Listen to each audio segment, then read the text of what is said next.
তুমি কি জানো আল্লাহর ৩টি নাম নিয়মিত পাঠ করিলে শরীরের সমস্ত রোগ দূর হয়ে যাবে? কি কি সেই নাম আমাকে বলো।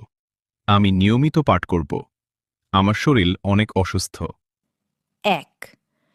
প্রথমে চোখে হাত রেখে ইয়া নুরু ২১ বার পাঠ করবে। তাহলে দেখবে তোমার চোখের সব সমস্যা আল্লাহর রহমতে দূর হয়ে যাবে। ২. মাথায় হাত দিয়ে ইয়া আলিমু ১১ বার পাঠ করবে। তাহলে দেখবে তোমার মাথার যত সমস্যা আল্লাহর রহমতে দূর হয়ে যাবে। ৩. পেটের উপর হাত রেখে ইয়া বাতিনু ২১ বার পাঠ করবে। তাহলে দেখবে তোমার পেটের সব রোগ দূর হয়ে যাবে ইনশাআল্লাহ। ভিডিওটি সবাই শেয়ার করে অন্যদের দেখার সুযোগ করে দিবেন।